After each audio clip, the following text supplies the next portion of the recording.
Tierra,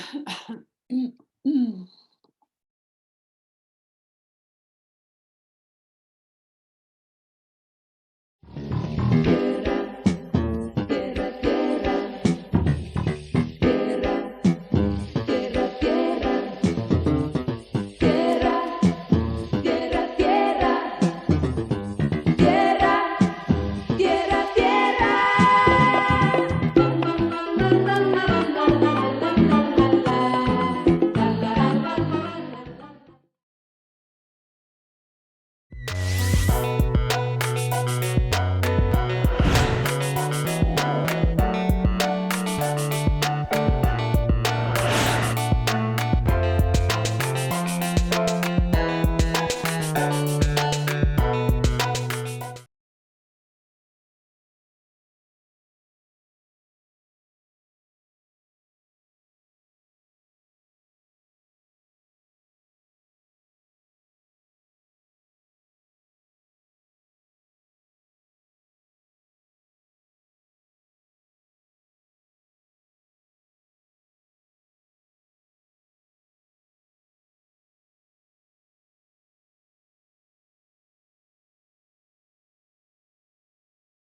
Debata. Aquí estamos en un nuevo Debata hoy día, jueves 22 de octubre, apenas a 3 días de una de las decisiones más importantes que nos ha tocado tomar como país colectivamente en los últimos años. Debata, este programa semanal de todos los jueves, para compartir lecturas, para cruzar miradas, un programa feminista, una tribuna para mujeres, para disidencia, para encontrarnos en nuestras diferencias, pero también, como siempre, en nuestros deseos, en nuestras rabias, en nuestros desvelos, todo lo que nos provoca el contexto político y social, especialmente en nuestro país.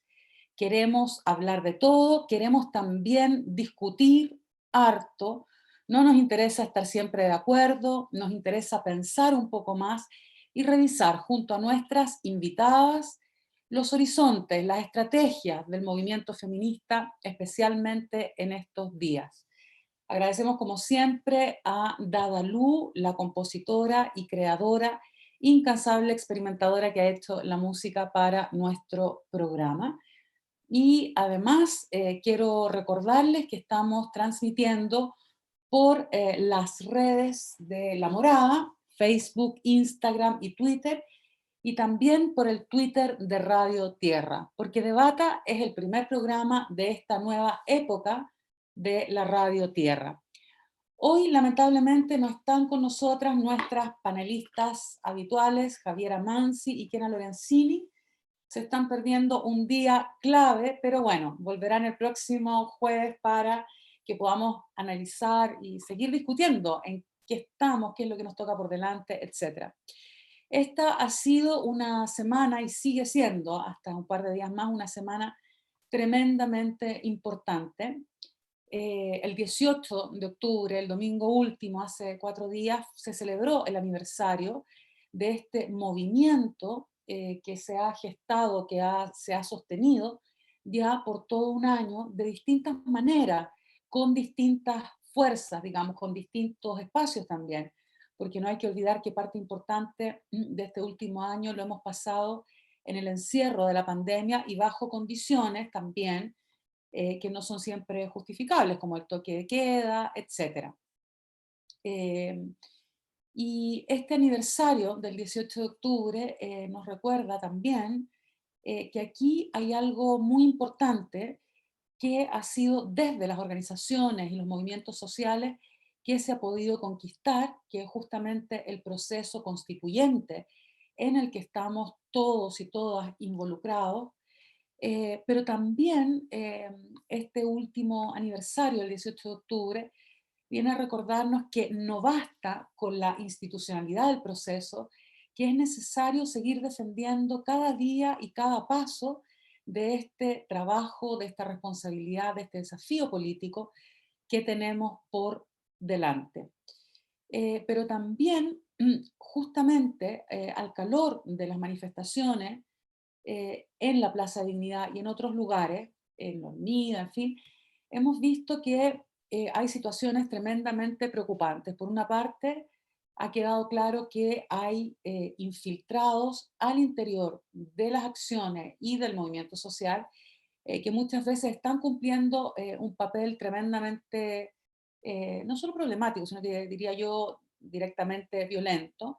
Es lo que ocurrió con Giovanni Arévalo, que fue sorprendido como infiltrado, un carabinero infiltrado en Lo Hermida, mucho más grave aún, suplantando la identidad de otro joven, un joven del norte, cuyo nombre tomó. Vimos también que el domingo último hubo se detuvo eh, a un hombre perteneciente a la Armada. Hasta el momento se ha dicho que estaba en su día libre y que no tenía nada que ver. Sin embargo, nos parece que es también un hecho necesario de investigar. Es decir, estamos enfrentando como país, como movimiento social, un momento tremendamente crucial, no solo por el desafío de la responsabilidad que tenemos, sino que también porque estamos enfrentando, diría yo, grandes resistencias y grandes manifestaciones también de un modo de política que tenemos que dejar atrás. La política del terror, la política del encubrimiento, la política de, en fin, de este gobierno que es la política que perpetúa hasta el día de hoy la violencia de Estado que se instaló desde la dictadura. Quisiera también comentar que en este contexto siguen existiendo grandes y gravísimas vulneraciones a los derechos humanos, como el asesinato de un joven en La Victoria, que pasa completamente desapercibido ante los discursos tremendamente violentistas, diría yo, del ministro Pérez, que llama a enfrentar la violencia, lo que él llama violencia, es decir, la manifestación ciudadana con las armas, dice él, que la democracia tiene. En ese tono permanentemente, no solo provocador, sino que amenazante. Eh, y bueno, y en ese contexto también me parece que es claro hacia dónde se dirige la voluntad soberana del pueblo, de la Puebla. La aprobación de Piñera sigue cayendo y llega al 16%. Mientras hay otros, como Francisco Vidal, por ejemplo, que dice, bueno, es momento de empezar a pensar en nuestra próxima elección presidencial, es necesario lograr la unidad, porque de lo contrario tendremos otro presidente de derecha, en fin. Es decir, una noticia, una semana que está evidentemente marcada por este próximo domingo 25, día de elecciones, pero también por un momento de empezar a analizar, a pensar, a reflexionar sobre lo que ha sido este año de movilizaciones y la manera que vamos a tener para seguir desde allí impulsando, sosteniendo este proceso constituyente. Hoy día tenemos con nosotras tres grandes invitadas, tres grandes mujeres y tres feministas también. Están con nosotras Maya Fernández. Hola Maya, muchas gracias por estar acá. Maya es bióloga, es médica veterinaria y es diputada por el Distrito 10. Fue presidenta de la Cámara de Diputados entre marzo del 2018 y marzo del 2019 y además antes de eso fue concejala por Ñuñoa. Quiero decir que además nuestro programa hoy día se está transmitiendo por el Facebook de Maya Fernández. Muchas gracias Maya por estar acá. Está también con nosotras Karina Noales. Ella Gracias. es... Gracias, gracias a ti, Maya. Está también con nosotras hoy día Karina Noales. Ella es abogada laboralista, es oriunda de Puente Alto y por largo tiempo integrante de No Más AFP. Y es también una de las voceras de la coordinadora 8M. Muchas gracias, Karina, por estar acá. Hola. Hola. Y también nos acompaña hoy día Catalina Valenzuela. Ella es presidenta nacional del Partido Humanista y es feminista y una gran amiga feminista además. Ha trabajado intensamente en el tema de género por más de 20 años. Es consultora en temas socioambientales y parte del proyecto Escuela Comunitaria Laura Rodríguez en Peñalolén. Hola Cata, muchas gracias también por estar acá. Hola, Pancha, muchas gracias por la invitación.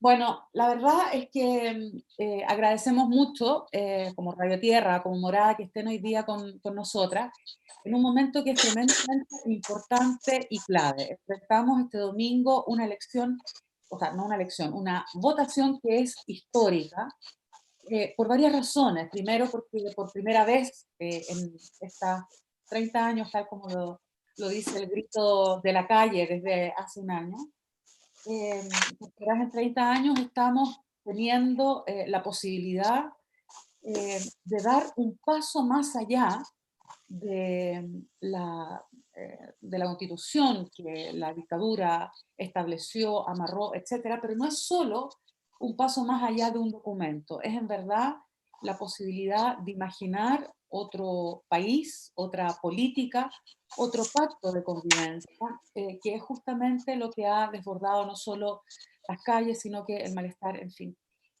En este proceso, sin embargo, lo que estamos viendo es la voluntad ciudadana evidente, muy claramente manifestada, además por aprobar la Convención Constitucional, es decir, por dar inicio a este proceso constituyente y ciudadano, pero lo que nos ha costado más ver ha sido la manera en que los distintos sectores políticos en nuestro país se van comprometiendo con eso. Entonces, es importante que estén hoy día con nosotras porque me parece que de algún modo representan también miradas distintas acerca de este proceso. Maya, tú desde el Parlamento has seguido esta iniciativa desde el día uno, desde el momento en que se firmó este acuerdo, a mi juicio mal llamado, digamos, por la paz y la nueva constitución, pero bueno, lo conversaremos. Karina, tú has estado más desde el movimiento social y particularmente desde la coordinadora.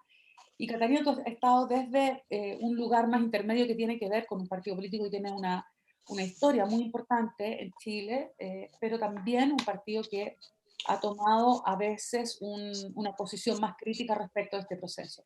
Me gustaría que pudiéramos conversar. ¿Cómo lo ven? ¿Cómo ven este momento? ¿En qué estamos? ¿Qué empieza el domingo? Maya, ¿cómo lo ves tú? Hoy quiero saludar a quienes nos escuchan y agradecer la invitación a este programa y a esta conversación diversa. Saludar obviamente a Karina y a Catalina. Un gusto estar con ustedes. Mira, yo creo que es un día bien histórico, ¿eh? Un día, el 25 de octubre, marca un camino que Chile nunca ha tenido a propósito de una constitución en democracia. Y, y es raro porque quienes queremos la democracia y la defendemos, nos parece tan raro que en democracia no se dialogue del país que queremos, en todas nuestras visiones y en todas nuestras diferencias.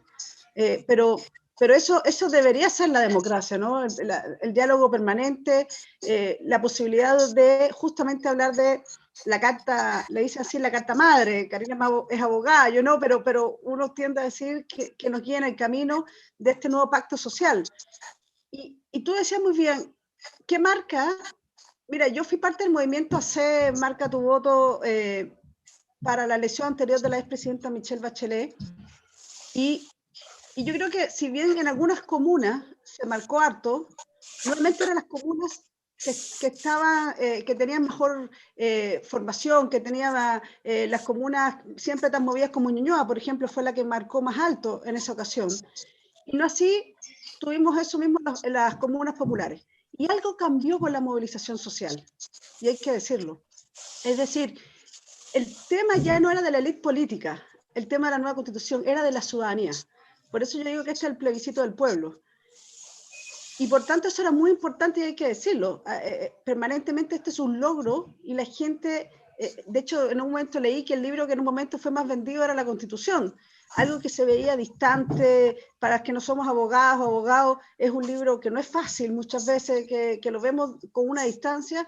Mucha gente quería leer, quería entender por qué había que cambiar las cosas, y eso fue muy importante. Y después yo te cuento, mira, en el periodo pasado nosotros presentamos un proyecto de plebiscito. Y la verdad, y en ese momento lo dije, y lo repito, no tengo ningún problema, que era ministro de Interior, era Burgos, y nos boicoteó. Es decir, nunca apoyó la posibilidad de ese proyecto, y yo lo he sido súper sincera, en ese momento lo dije, lo critiqué y lo ratifico. Y claramente, sin ese apoyo era difícil avanzar. ¿Qué marcó? Que yo creo que es distinto, que con esta constitución que tenemos, cualquier reforma constitucional necesitamos 2/3 o 3/5. Y si bien es cierto que es imperfecto lo que se logró y que después la paridad vino después, todavía no tenemos el tema de los escaños reservados resueltos, en el Senado ahí todavía están entrampados, y yo espero, y tiene que resolverse, es un imperativo, lo que permitió es que esa minoría por primera vez diera los votos, porque nosotros con los votos que teníamos no íbamos a lograr una reforma constitucional para permitir un plebiscito. Entonces íbamos a seguir entrampados en temas que eran súper complicados. ¿Y qué logra? Que aquellas personas que no estaban convencidas o que no tenían mucho convencimiento, al ver al pueblo movilizado, a la gente movilizada, finalmente entendió que este es el camino. Aunque sea regañadiente, aunque no crea, muchos y muchas de los que votaron están ahora por el rechazo. Pero por fin se logró este momento, con todas sus imperfecciones, tengo que decirlo.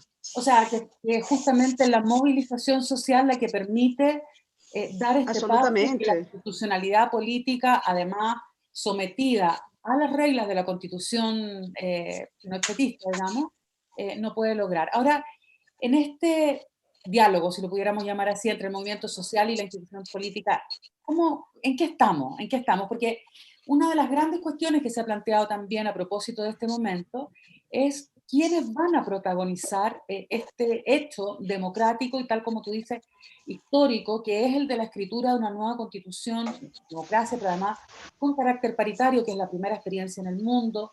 Esperamos, porque si no, no sé qué constitución podemos escribir, que con escaños reservados también para pueblos originarios. ¿Qué lugar tiene el movimiento social, las organizaciones sociales, los independientes, los representantes de ese movimiento en este proceso? ¿Qué lugar han tenido? ¿Cómo lo ves tú? ¿A mí misma? Sí, o bueno, sí, sí, o bueno, Karina, ¿cómo lo ves tú?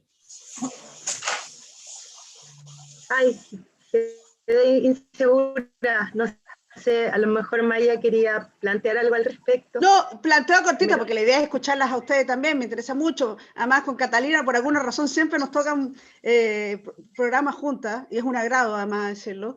Es nuestro destino, Maya. Sí, el destino, sí.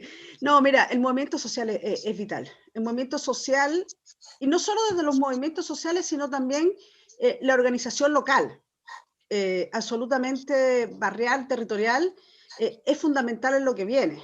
Y la Convención Constituyente claramente tiene un desafío, además, el día, porque espero que ganemos y ganemos por barriada, después de cómo buscar mecanismos, porque aunque sean también dirigentes, militantes, no militantes, independientes, mujeres y hombres, 50% mujeres y 50% hombres, es importante que esos 155 personas se mantengan en contacto después además con el movimiento, porque no todos vamos a estar en ese debate, y por tanto hay que buscar mecanismos de que finalmente tampoco se encierra el debate constitucional, sino que mecanismos que permitan que ese debate esté llegando a los territorios y se retroalimenten, ¿no?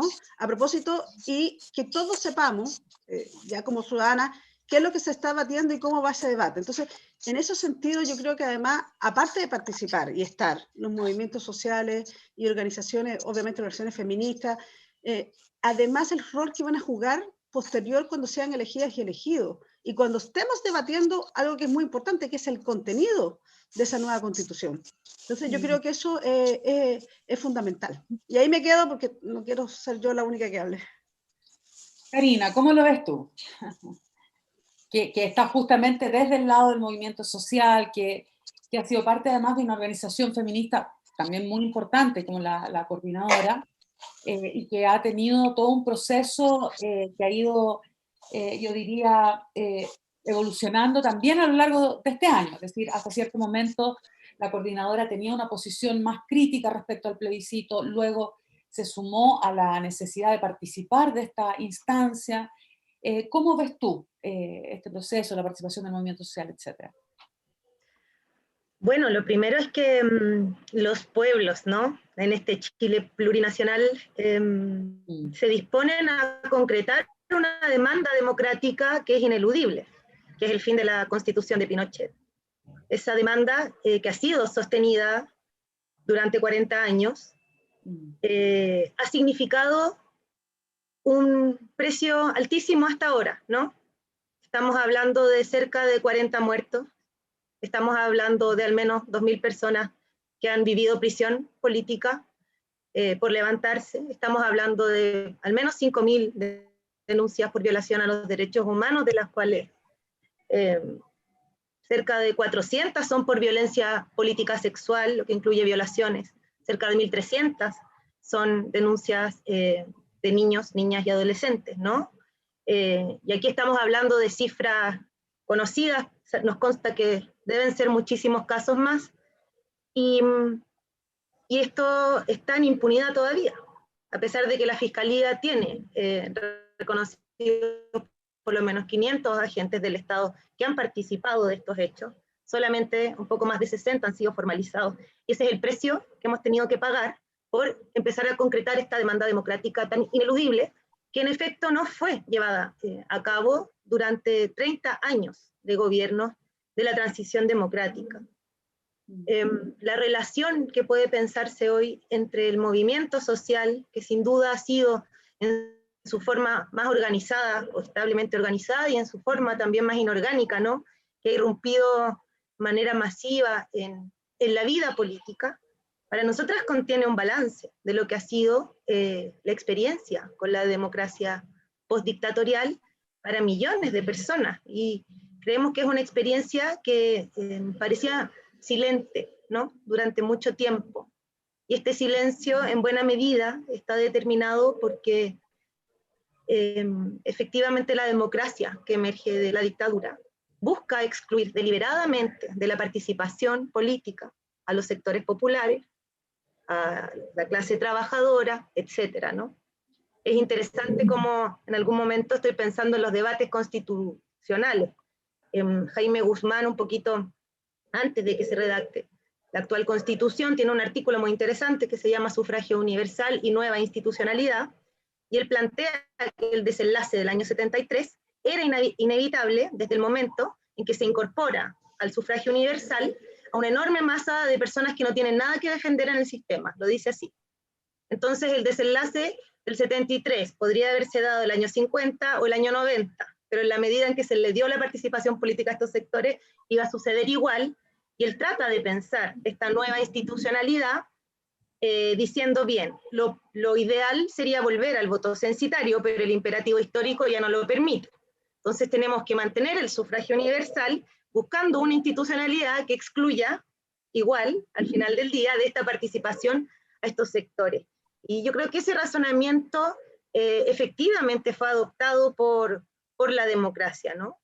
Entonces, sin duda nos avecinamos a un evento que es histórico, que es tremendamente importante, que tiene que ser masivo y contundente, y que lo que va a expresar es el deseo de poner fin a la Constitución de Pinochet, pero que no es un cheque en blanco a los términos y tampoco a los partidos que pactaron este acuerdo por la paz, porque este acuerdo sigue pensando en excluir a los sectores que han sido protagonistas y que han habilitado al final del día la posibilidad de este cambio de constitución, ¿no? Y eso es bastante... ¿En qué sentido dices tú que, perdón, ¿en qué sentido dices tú que los excluye, Karina? En varios sentidos. Por un lado está, ¿no? Bueno, si bien existe hoy la posibilidad de conformar listas de independientes, que eso es muy importante, todavía están viéndose los requisitos, ¿no? Que siguen siendo relativamente dificultosos, más en un contexto de pandemia, la presencialidad de las firmas notariales, etcétera.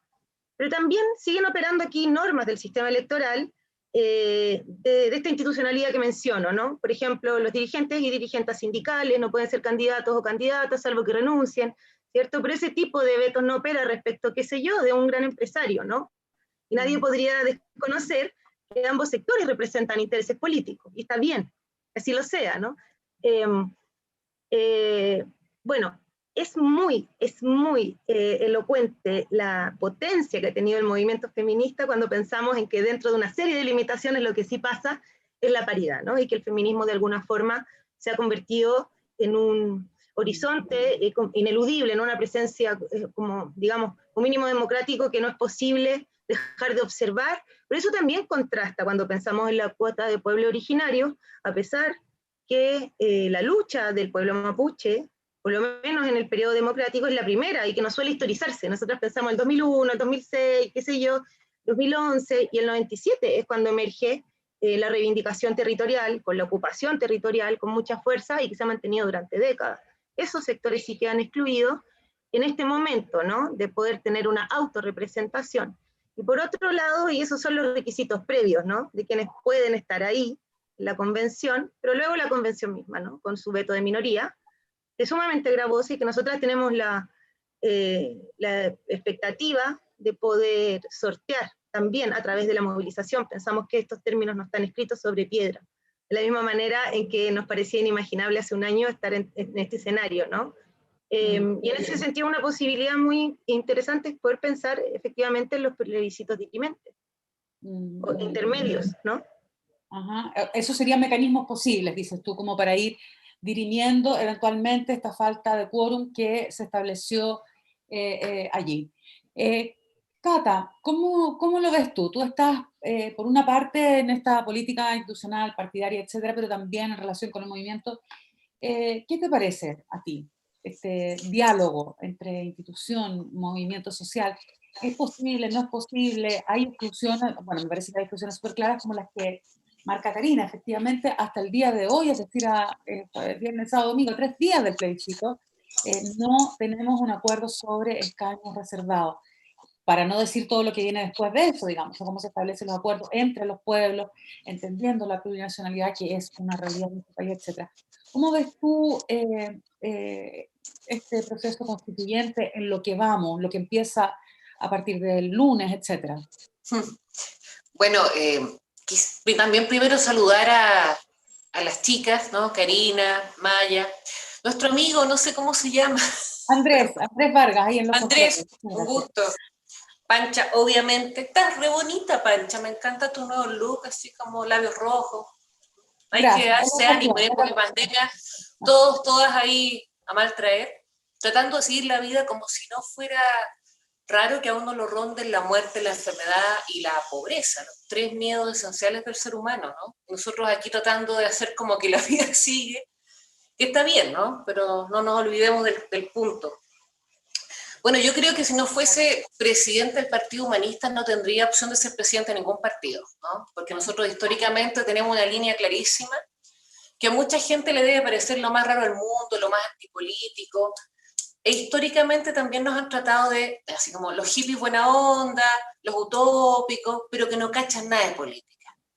Y la verdad es que a mí me gustaría hacer un reconto rápido de los 36 años donde nos llamaron abortistas porque la Laura hablaba de aborto, ¿cierto? En los 90, hablaba de filiación familiar, hablaba de VIH. Nos llamaron antipatriotas porque desde el año 99 votamos la Constitución a la basura, después la quemamos, la deshojamos, ¿no? Y era, de verdad, los peores. ¿Cómo nos atrevíamos a tener un partido en Chile? Fuimos el primer partido en legalizarse en plena dictadura del año 84. Nadie se atrevía a salir a la calle a hacer un partido político en contra del gobierno.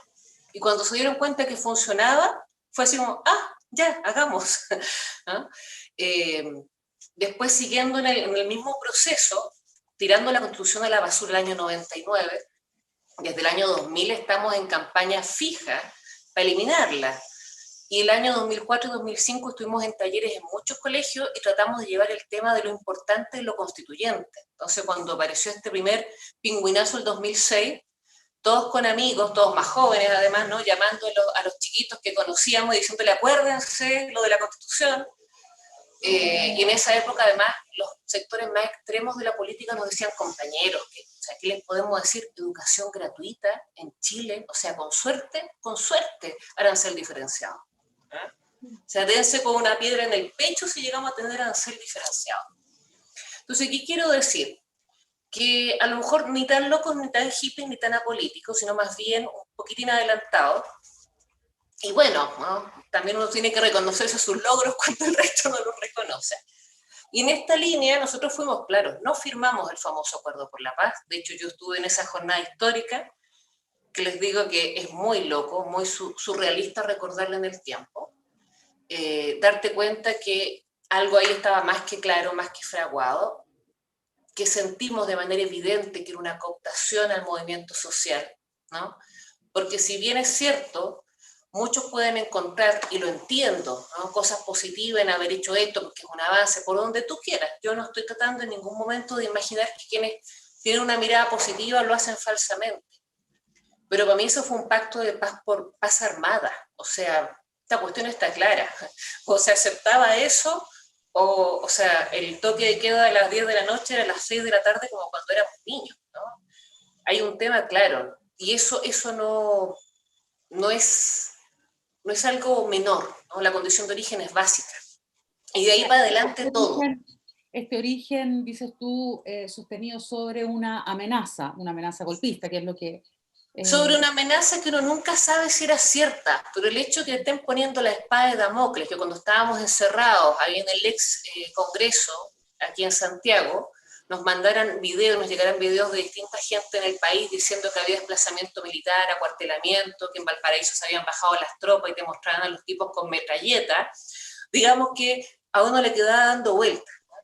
Y si a eso tú le sumas después esta fórmula de hacerlo bajo la misma premisa de las diputaciones, donde obviamente los partidos políticos tenemos mayores posibilidades por sobre todos los demás, significa seguir replicando el modelo. Yo voy a hacer un pequeño speech que he hecho todo el mes, porque siento que es súper importante, y es recordar que es una constitución, ¿cierto? Carta magna de una república que se opone a la monarquía. Es súper importante, ¿no? Las repúblicas nacen en oposición a la monarquía, que es la concentración del poder en los reyes guiados por Dios. No tenemos reyes guiados por Dios, Revolución Francesa, la república nace con el fin de distribuir poder social, político y económico. ¿Qué significa eso? Que los mismos que lo detentan no son los que pueden decir cómo se hace. Evidentemente, no podemos ver aquí un desfile de, yo voy a decir, momias políticas, ¿no?, de todos los colores, diciendo aquí estoy yo para venir a cambiar el país. Eso es una vergüenza. Es una vergüenza, de verdad es un aprovechamiento ya, pero hasta el último extremo. Si esto queremos hacerlo un poquito más decente, creemos que la única fórmula es que los partidos políticos pongamos nuestros cupos a disposición de los movimientos sociales, de los espacios territoriales, de los independientes que representan voces globales. Digo que no tienen que ser militantes, no. Si uno tiene militantes así de potentes, maravilloso. O sea, si yo encuentro gente humanista que está en esa disposición trabajando en el territorio, bienvenido sea. Pero ese tiene que ser el perfil de la gente. Yo no puedo estar buscando ex rostros para revivirlos, ¿no?, para reponerlos en la política. Eso sí sería lo más grosero que podría pasar. Entonces creo que una fórmula de tratar de demostrar una verdadera disposición democrática, tratar de demostrar con hechos que nos interesa que esto funcione, es justamente hacerlo de una forma que enmiende el camino torcido con el que nació. Y eso es dejando el espacio a quienes lo necesitan, la ciudadanía empoderada. O sea, ahora ahí en ese sentido tú dices, lo que entiendo es que por una parte estás en desacuerdo con el origen espurio, digamos, de este acuerdo, que sin embargo da lugar a un proceso en el que hemos ido todos y todas comprometiéndonos porque es efectivamente un acontecimiento histórico relevante, pero que a ti te parece que es necesario conservar la relación de este proceso con su soporte popular, con su soporte ciudadano, con su soporte movimentista, digamos, y que la vía para hacerlo sería a través de la participación de los independientes en la conformación de la Convención Constituyente misma. Mira, ni siquiera te estoy hablando de las listas, ¿ah? Porque, por ejemplo, Pamela fue de las pocas que votó en contra de que los independientes fueran en listas de partido, y tenía que ver justamente con la no cooptación de eso. Obviamente también a favor de que se liberaran las normas y no fuera difícil hacerlo como lo están haciendo. ¿Ah? Es una mezcla, uno nunca va a saber si le acertaste o no, pero tiene que ver justamente con que independiente de cómo armamos el mono, de verdad que no podemos usar esto para hacer un refresh a la política. O sea, de verdad, yo sé que es difícil porque te dicen que la política es buscar poder, pero un proceso constituyente es repartir poder. Eso es, por definición, un proceso constituyente. Está llamado a repartir el poder en la ciudadanía de tal forma de que no esté concentrado en un sector como cuando esto era un reinado. Están los bocinazos ya de Ñuñoa. Sí, estamos en plena marcha ya de cierre de campaña, excelente, sí. Sí, es Ñuñoa de su caravana. Sí, Así es. sí, de la caravana de Ñuñoa, sí. Entonces es re difícil, perdona, imaginar que tú puedes hacer un proceso constituyente desde la élite repartiendo mínimas cuotas de poder, o sea, la mixta ya es un chiste, ¿no? Vamos a estar Ahora, resguardados por los mismos caballeros de siempre. Sí, ahora, en ese sentido, la verdad es que en nuestro país ha habido varias constituciones que siempre se han dado bajo procesos tremendamente restringidos, llamémoslo así, ¿no? Es decir, las constituciones en nuestro país las han escrito históricamente grupos de personas, en realidad grupos de hombres, si queremos ser claros, que por distintas razones o se sienten o son llamados a iluminar con su sabiduría esta manera de distribución del poder a la que tú te refieres. Sin embargo, tenemos el primer proceso constituyente paritario del mundo y tenemos en nuestro país el primer proceso constituyente democrático, en el sentido de que va a haber una elección de aquellos y aquellas que van a conformar este grupo. Me parece importante la atención que tú señalas respecto a las decisiones institucionales que se tomaron, pero me parece también importante plantearnos de qué manera vamos a ir abordándola a lo largo de este proyecto. Karina, Maya, ¿cómo lo ven ustedes? ¿Cómo nos hacemos cargo? Y quiero decirlo así, ¿cómo nos hacemos cargo como país, como partidos políticos, como independientes, como feministas, como pueblos originarios, etcétera, de resguardar el carácter democrático de este proceso, no solo en lo formal de la urna, digamos, sino que en los dispositivos, en los procesos, en los mecanismos, en el diálogo al que tenemos que dar lugar y poder sostener a lo largo de estos casi 2 años que nos va a tomar este proceso. Mira, varias cosas. Yo no estuve para el acuerdo, yo no fui. Es raro, siempre mi partido estuvo, yo no fui, yo tenía mi duda de cómo iba a resultar y las razones, pero trato de pensar que, y no quiero juzgar a quienes estuvieron en el sentido, he escuchado a diputadas y diputados que estuvieron ese día, pero pienso en la hora. Yo, tal vez en mi forma de ser, yo soy muy de avanzar en el sentido de estamos a puerta de tener un plebiscito, es decir, que era impensado la verdad, es decir, nunca lo habíamos logrado. Cada proyecto de plebiscito se nos iba al tacho a la basura. Y a propósito de este eslogan de reforma, rechaza para reformar de la derecha, Karina dijo algo que fue bien relevante. Cuando nosotros presentamos el periodo pasado un proyecto para que las dirigentes pudieran ser candidatas al Parlamento, si bien sacamos más votos a favor, no logramos el quórum en algo que es tan importante una democracia y tan obvio al mismo tiempo, y se rechazó. Acabamos de presentar otro proyecto hace un mes para volver a insistirlo, pero lo que te quiero decir que realmente este eslogan de rechaza para reformar, no, perdimos el proyecto de educación sexual integral la semana pasada, teniendo mayorías a favor. Entonces, yo no me canso de decir esto porque también es muy importante y es una falacia tan grande, sí, porque reformar solo lo que ellos quieran, cuando te quieren dar los votos, ¿no? Y como bien dices tú, yo creo que este proceso, bueno, yo voté la semana pasada con el proyecto, obviamente, yo ahí sí voté a favor de las dos cosas, de los pactos los independientes y de que obviamente se le baje el umbral y sea vía electrónica, porque es cierto, pedirle, como dice Karina, a alguien que vaya casa por casa a buscar una firma, en pandemia es como brutal, es como decirle que no vaya, esa es la verdad. Entonces, creo que hay que buscar todas las formas entiendo en general, yo no me gusta hablar en nombre de todos los partidos, porque siempre en eso he sido cuidadosa, pero entiendo que se está buscando que los espacios estén las y los independientes. Yo también defiendo a las militancias, en el sentido que hay muchos militantes de base en los territorios que hacen una tremenda labor. Entonces, yo no soy antipartido, y siempre lo he dicho, porque yo creo que una democracia tiene que tener partidos fuertes, pero sí partidos vinculados a lo territorial. Y yo sí soy autocrítica. Perdimos esa vinculación, se perdió, se alejó, se dedicó a gobernar y no a construir desde los territorios. Y eso es algo que tiene que ocurrir, que se tiene que recomponer.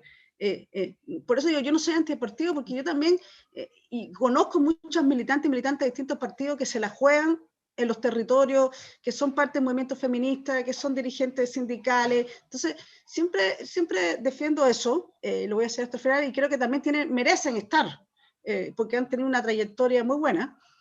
Yo coincido, quienes han sido críticos, sobre todo, incluso en mi partido, yo tengo que decirlo, yo sé que en mi partido fueron muy críticos a propósito cuando hablábamos hace fumar opio, yo nunca me he olvidado la frase de fumar opio, y no estuvieron, y yo también fui crítica en ese momento y sigo crítica, bueno, yo soy la disidencia, pero sigo siendo crítica, porque creo que esas personas nunca creyeron que iba a llegar este día. Entonces, creo que es importante que quienes estén, hombres y mujeres, de verdad crean en un cambio, en una transformación. Para mí eso es lo más importante, que esos nombres que estén de verdad impulsen los cambios que son necesarios. Y al mismo tiempo, como yo planteé en un momento, hay que buscar la fórmula para que no se produzca también la desvinculación que se produjo con la política y la institución, donde estoy yo, el Congreso, sino no se vaya a producir también con los constituyentes y las constituyentes que se encierran a redactar la Constitución. No, hay que buscar los mecanismos para que la ciudadanía participe y alimente ese debate. Obviamente todas las sesiones las tenemos que conocer, tienen que ser transparentes, los temas que se están abordando, cómo se están abordando, pero como nunca yo creo, bueno, siempre han sido importantes, pero van a ser tremendamente importantes las organizaciones, estos cabildos ciudadanos que existían previo y que se hicieron mucho, por ejemplo, se tienen que mantener. Creo que va a ser muy importante la organización territorial en torno al debate que van a dar las y los constituyentes. Obviamente yo estoy convencida de que va a ganar la Convención Constitucional y no la mixta, y por tanto creo que es importante ahí, y ahí van a tener un rol también de democracia, quienes sean elegidos por nosotros, por los ciudadanos y ciudadanas que van a elegir en quienes confían que deben estar en ese momento. Eso para que hable Karina también.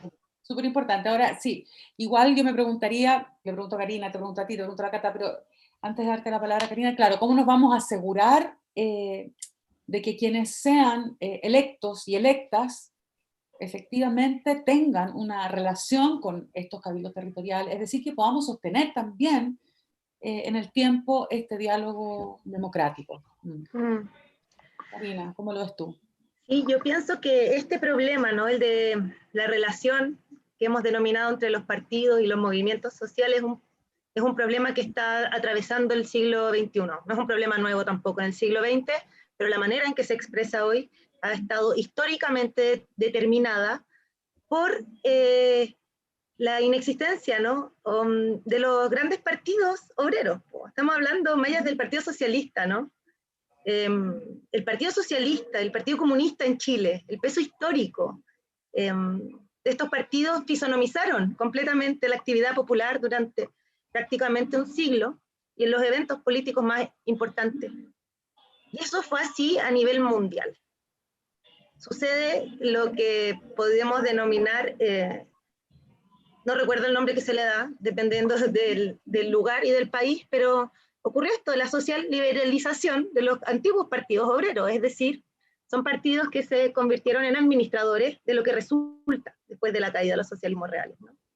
Y esa administración les hace ir disolviendo, por supuesto, su base social, porque lo que pasó es que el pueblo quedó bastante más desorganizado en su representación partidaria, pero no dejó de tener intereses políticos y no dejó de padecer, digamos, las injusticias que estos partidos portaban, y hoy día se está organizando a través de movimientos, ¿no? Y no se reconocen estas representaciones partidarias, y eso es muy elocuente. Cuando el Parlamento firma el Acuerdo por la Paz, era un Parlamento con un 3% de aprobación. Esta no fue una impugnación en general al neoliberalismo, sino también hacia quienes lo han administrado. se produce una separación brutal entre la representación política, simplemente no se corresponde con lo que en un momento son las aspiraciones populares. Entonces la pregunta para mí no está planteada tanto en cómo se reconstituye este encuentro, sino en cómo los sectores populares son capaces de, a partir del proceso que han abierto desde el 18 de octubre, de generar sus propias representaciones políticas también. Porque en este caso yo estoy como vocera de una organización feminista y nosotras defendemos celosamente la autonomía de nuestras organizaciones respecto de los partidos, y hay muchas compañeras en la coordinadora que son derechamente antipartido, no es mi caso, ¿no? Puedo defender abiertamente la necesidad de la autonomía y también creer en la necesaria construcción del tipo de herramienta partidaria. Yo creo que eso hoy día no existe. Ahora, ¿cómo garantizar lo democrático en este proceso que tenemos por delante? Un piso es el problema de la impunidad. O sea, lo hemos dicho, hay una consigna, ¿no?, que cantamos: ninguna democracia se puede levantar sin terminar primero con tanta impunidad. Y eso es verdad, porque aquí lo que hubo un gobierno que nos declaró la guerra, que nos llamó sus enemigos y que desplegó a los militares a matar. Y eso pasó, y pasó hace un año. Y cuando nosotras dejamos y desplazamos ese problema, lo que estamos diciendo es que un gobierno puede hacer eso sin que le pase nada. Y lo que le estamos diciendo a los gobiernos por venir es que pueden también hacerlo sin que le pase nada. Y cuando decimos eso, estamos allanando peores escenarios de lucha. Yo no soy muy optimista respecto del proceso en curso. A mí me cuesta creer que de este proceso constitucional va a salir una constitución que cambie radicalmente, que transforme radicalmente el modelo. Yo creo que se va a dejar de existir la constitución de Pinochet, pero me cuesta mucho pensar que sean recogidas las aspiraciones populares que se pusieron en juego en la revuelta. Ahora, ¿por qué la importancia de participar? Yo creo que lo que está en disputa, porque me imagino que esta convención constitucional va a ser una suerte de cadena nacional de debate programático que vamos a vivir y que va a disputar el sentido de la politización que se abrió en octubre. Y el sentido de esa politización es tremendamente importante. ¿Por qué? Porque es lo que va a permitir ir configurando la articulación de nuevos proyectos emancipatorios que sean efectivamente portados por millones. Para mí eso está más en juego que la constitución que va a salir de aquí, porque en Chile se abrió un escenario que está muy lejos de cerrarse y este proceso es un momento. Ahora, es súper interesante, porque a mí me parece muy importante lo que planteas tú, Karina, en el sentido de cómo para ustedes como coordinadora es fundamental entonces el proceso que los propios trabajadores, trabajadoras hacen para construir sus vías de representación, digamos, o sea, como los pueblos originarios, en fin. Pero por otra parte, también me parece muy interesante y fundamental lo que plantea Maya, en el sentido de cómo necesitamos de instituciones orgánicas, políticas, para,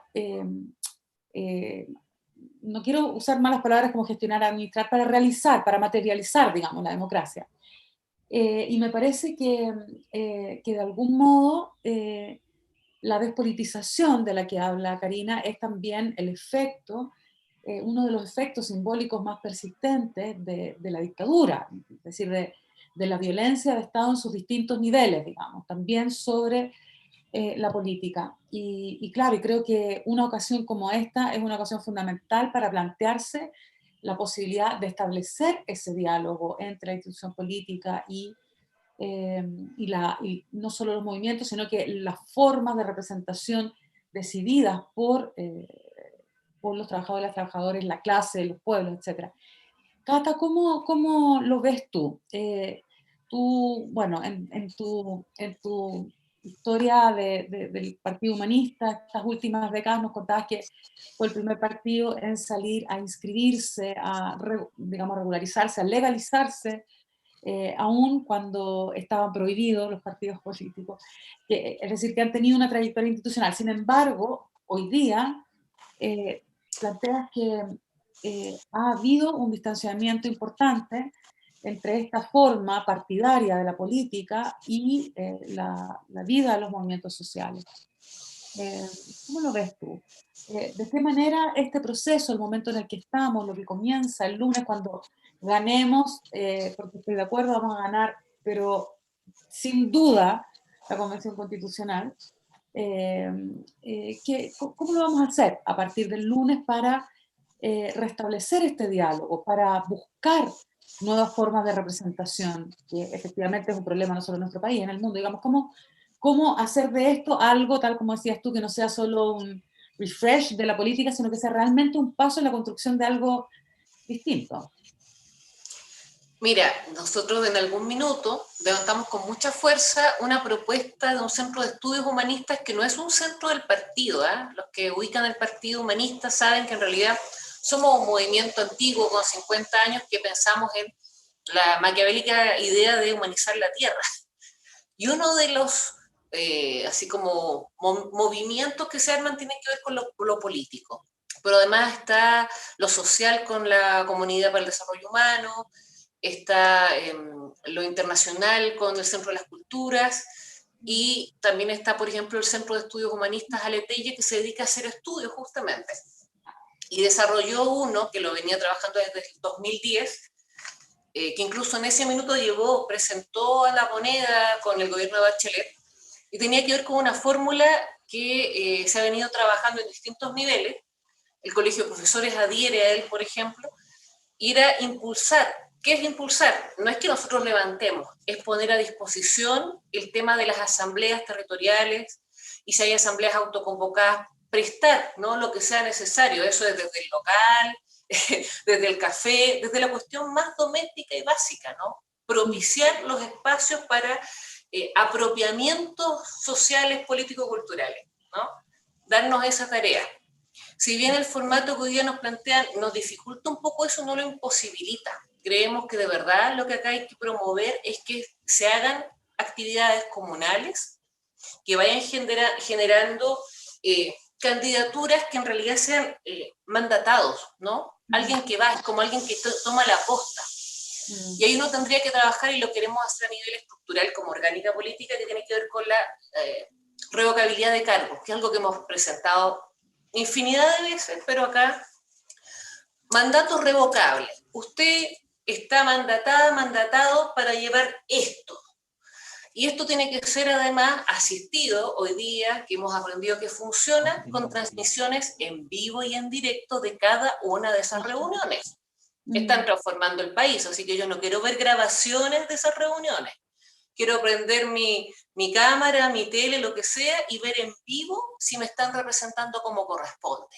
Y si esa persona no está cumpliendo con su mandato, que además tiene que seguir relacionándose, vinculándose, ¿no?, al menos mensualmente, en asambleas con esos círculos que lo mandataron, la mandataron, ha sido un placer, querida, querido, pero no está funcionando. Vamos a tener que votar por otro representante del sector. En ese sentido, mandato revocable, dices tú. Mandatos revocables, transmisiones en vivo, orgánicas comunales que después pueden llegar a las provinciales. Están de acuerdo todas en el trabajo territorial. Ahora, hay algo que yo quisiera preguntarte de todas maneras, Cata, porque está bien, eso es lo que se abre como posibilidad con el proceso constituyente. Ahora, ustedes como Partido Humanista han participado del Congreso, o sea, de la vida institucional política, y lo siguen haciendo. Así es. ¿Cómo, si al interior del Congreso la oposición no logra ponerse de acuerdo en 3 o 4 cuestiones básicas, y ustedes dentro de la oposición también, cómo lo vamos a hacer para establecer acuerdos? Ni siquiera digo consenso, dejemos atrás toda política de los consensos, pero acuerdos mínimos, pactos de convivencia, no pactos de silencio, no pactos de intimidad, no, pactos de convivencia. ¿Cómo si aún al interior de la vida parlamentaria, digamos, no ha sido posible este diálogo, en este caso, por ejemplo, entre ustedes como Partido Humanista y otros partidos, o incluso al interior del mismo Partido Humanista, que se ha fraccionado, etcétera? ¿Cómo vamos a hacerlo en el territorio, en el país entero, etcétera? Mira, la verdad, yo siento que sean dos cosas. Por un lado, eso es cierto, ¿no? Estamos en un momento de desestructuración profunda y todo se está cayendo. Pero en esa línea también yo creo que hemos demostrado que hay ciertas situaciones que son interesantes. Yo creo que el 10% es una buena muestra. Pamela es una diputada que concita amores y odio por doquier, pero nadie puede negar que la conocen de Arica a Punta Arenas. Y nadie puede negar que efectivamente podrá haber puesto ella la idea o no, la primera piedra del 10%, pero si alguien se apropió de eso fue ella, porque hizo un ejercicio que muy pocos están dispuestos a hacer, ¿no? Y es golpear de capitán a paje, ¿cierto?, por un apoyo que se entiende va directamente al cotidiano de la vida. Ni siquiera estamos tocando si a uno le parece bien el sistema de reparto, ¿cierto?, que no es una previsión social. Nadie está preguntando si era un buen negocio sacar plata de ahí o no, aunque sabemos que las proyecciones, a mí me gusta esto, la Fundación Sol, nos dicen que en realidad entre una espantosa jubilación y una espantosa jubilación menos 20 lucas no es que va a ser el gran descalabro, pero digamos que independiente incluso de si eso fuese peor, más crítico, se demuestra que, por un lado, basta con que alguien tenga la intención de hacer estas conversaciones y poner al centro algo que es más interesante, y lo otro se aglutina solo. Creo que vamos a tener que hacer un trabajo de ese tipo, y el primer ejercicio, de hecho, que vamos a tener que hacer va a ser levantar una lista potente. Lo ideal habría sido, que es lo que hace la derecha va a levantar una sola lista. Ellos se ponen de acuerdo en el porcentaje, ¿no?, de los negocios, de su retail y cosas. Nosotros, que somos siempre tan idealistas como sectores progresistas, de izquierdas, como quieran llamarnos, nos cuesta esa parte, porque uno siempre dice, no, pero es que esta es mi definición, no esta otra. Sin embargo, sabemos que más de 2 listas no podemos levantar, porque si no significa regalar incluso esa última opción, que es el 2/3, que es un asco. Es un asco, significa que esto va a ser una negocia. Vamos a decir, derecho al agua, derecho a la salud. ¿Cuál ponemos arriba de la mesa? Porque no, los dos nos van a salir. Y de vuelta sabemos que vamos a estar iguales porque nos vamos a poder hacer veto cruzado. Ese es el juego al que estamos apostando. Estamos apostando a que si nos va bien, al menos vamos a tener la posibilidad de vetar para allá y para acá. Y entonces vamos a estar teniendo que negociar que sí y que no. Y esa es la imagen, ¿no? Y hay que tenerla clara. Bueno, o sea, te lo pregunto justamente por eso, porque una cosa es que algo o alguien se haga conocido de Arica a Punta Arenas, digamos, y otra cosa es que aquello por lo que se hace conocido o conocida pueda materializarse en una política concreta, que me parece que es justamente el desafío que tenemos por delante con la Convención Constitucional y con cada uno de los proyectos de ley. O sea, a veces pareciera que un proyecto de ley se convierte más en una forma de identificación personal que en una cuestión, en una política, en un problema efectivamente público. Y ocurren grandes desgracias como lo que ocurrió con la ley de educación sexual integral que plantea Maya, o sea que realmente es algo que a estas alturas es completamente inconcebible e inaceptable. Maya, así también me parece importante, tú dijiste algo al pasar, pero me parece súper importante, dijiste, bueno, como Partido Socialista hemos perdido la relación, la raigambre, la raíz histórica del partido, que es justamente su raíz territorial, su raíz en la clase trabajadora, en fin, es decir, su base social. ¿Por qué ha pasado eso? ¿En qué medida eso puede cambiar, ser distinto a través de este proceso o no? ¿Puede la política volver a ser una política democrática en ese sentido? En el sentido de su relación con los ciudadanos, las ciudadanas, el pueblo, los pueblos.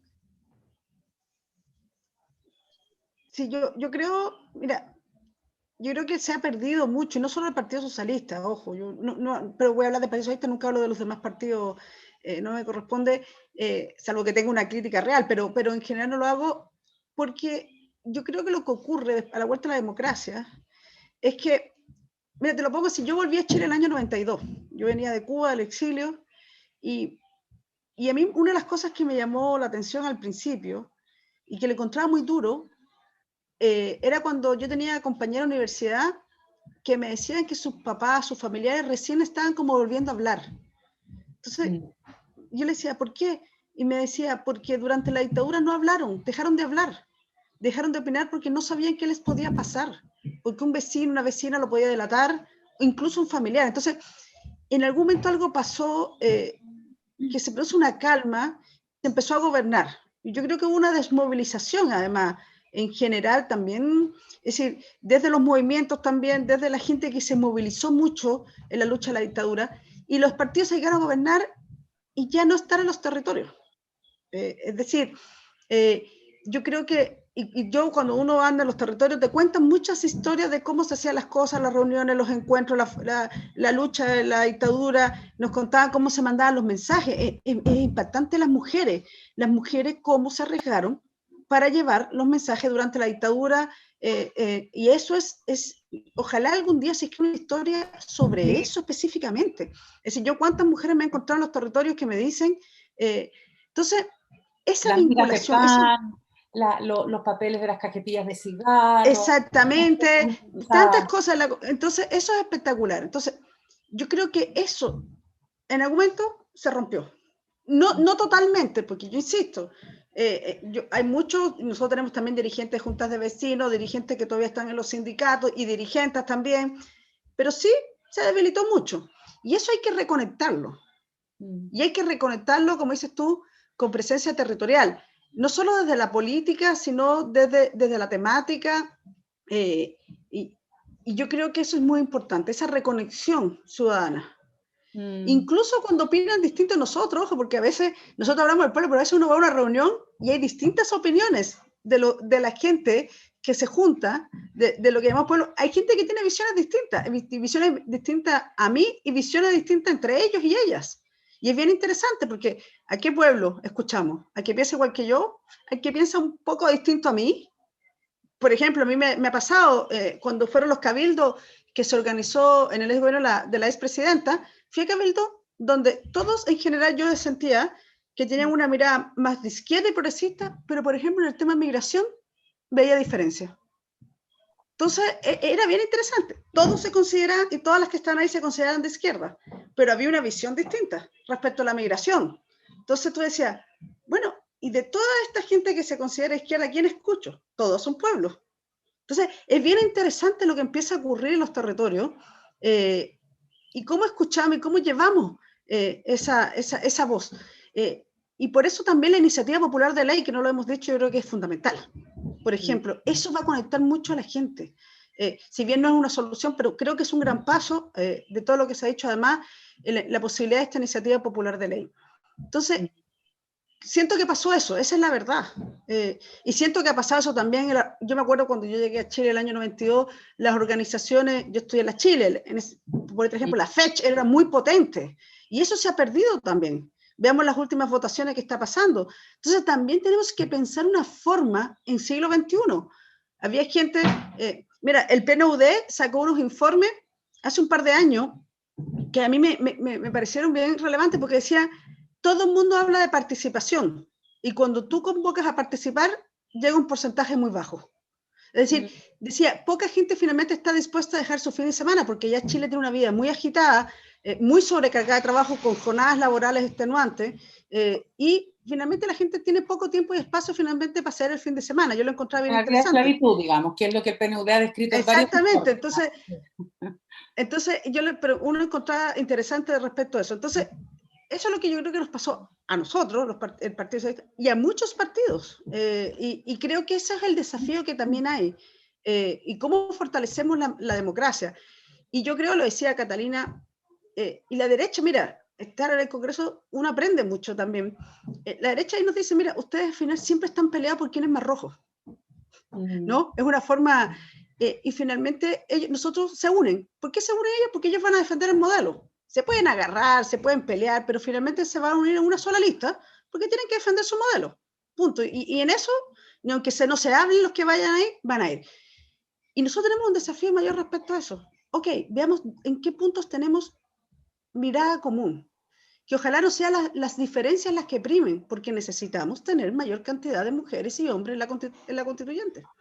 Así es. En eso o sea, por suerte necesitamos tener la misma cantidad de mujeres que de hombres, esta vez, por primera vez. Y ojalá que las diferencias, no sé si no primen las diferencias, pero que esas diferencias puedan plasmarse de una manera justamente que permita la convivencia democrática, y yo creo, bueno, fundamental a lo que decía Karina también, en un marco de respeto y sobre los derechos humanos, y sobre todo de no olvido, de no impunidad a todas las violaciones que hemos visto este último año, pero en realidad estas últimas décadas también. Bueno, vamos a ir cerrando. Tenemos en general la costumbre con Kena y Javi, que no están hoy día lamentablemente, de cerrar el programa con una recomendación. Entonces yo quisiera pedirle a cada uno de ustedes que me acompañe hoy día para cerrar el programa, con, así como hacen en las asambleas de la coordinadora, 1 minuto máximo cada una, a propósito de un deseo feminista para este domingo y para lo que empieza el lunes, y un regalito simbólico. ¿Qué le regalan? ¿Qué le desean? ¿Qué le recomiendan a las feministas y a quienes nos escuchan? Karina.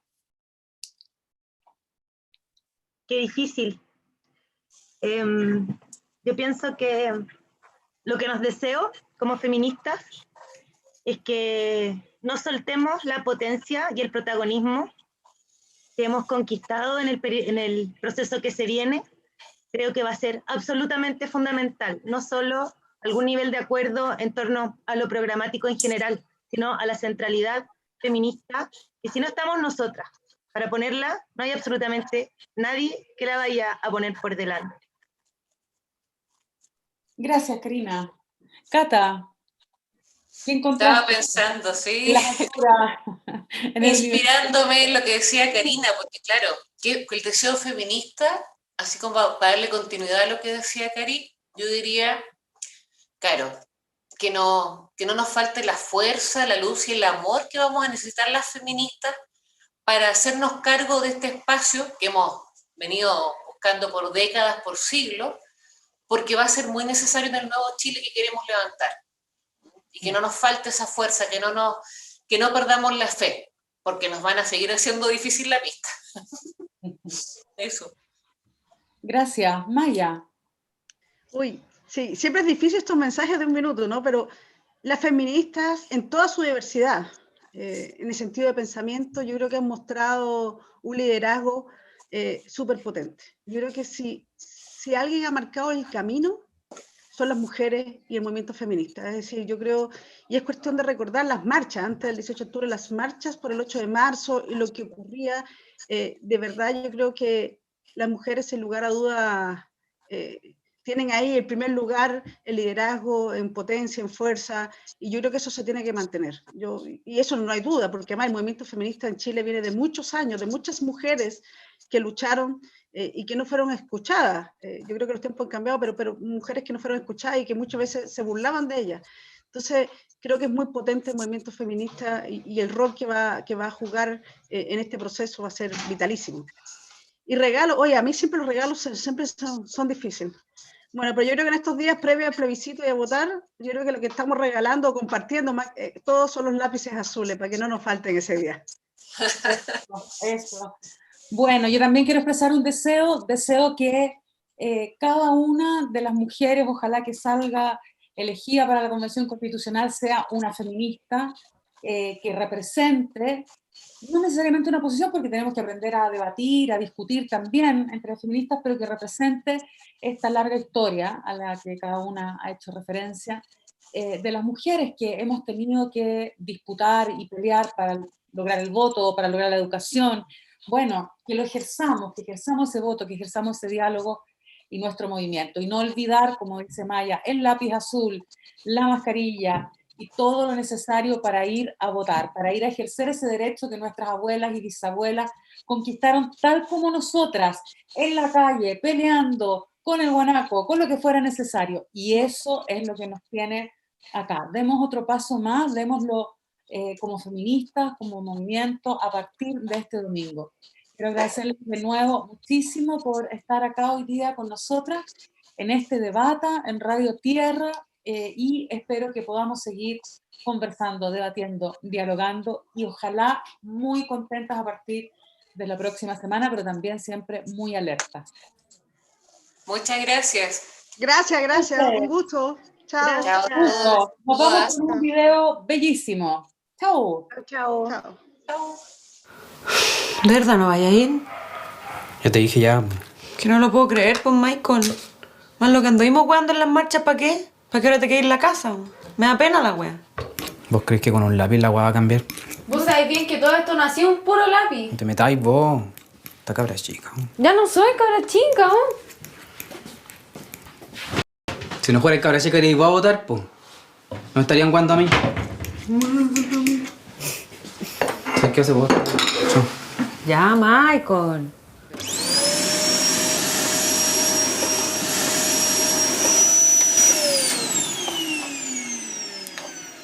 ¿Qué pasó? ¿Sabes que si no lo quería hacer por ti, por último hazlo por los demás? Yo llevo cualquier mes cesante. Lo hemos pasado como el pico. ¿Alguien ha hecho algo por nosotros? ¿Y para qué crees que nos saltamos los torniquetes? Ahora a ti te toca ir a votar. Sabes que estoy ocupado.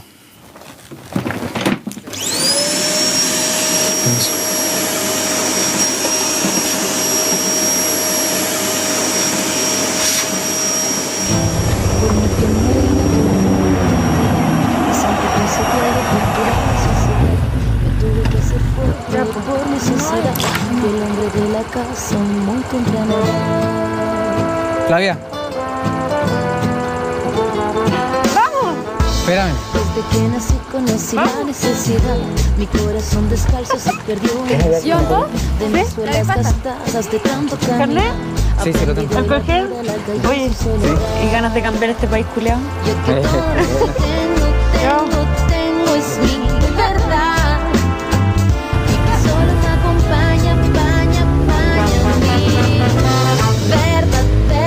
mi verdad.